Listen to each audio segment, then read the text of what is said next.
New year തന്നെടാ.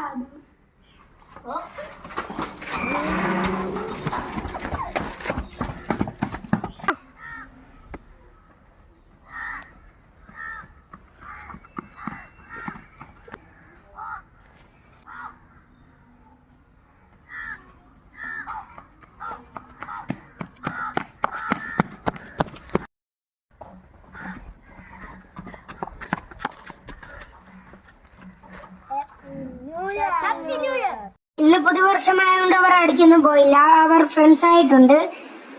ഇനി ഇതാണ് നമ്മുടെ ഫൈനൽ പാർട്ട്. എല്ലാവർക്കും വീഡിയോ ഇഷ്ടപ്പെട്ടു എന്ന് കരുതുന്നു. ലൈക്ക് ചെയ്യുക, ഷെയർ ചെയ്യുക, സബ് ചെയ്യുക. അടുത്തുള്ള ബെല്ലൈക്കൺ കൂടി എനേബിൾ ചെയ്ത് സപ്പോർട്ട് ചെയ്യുക.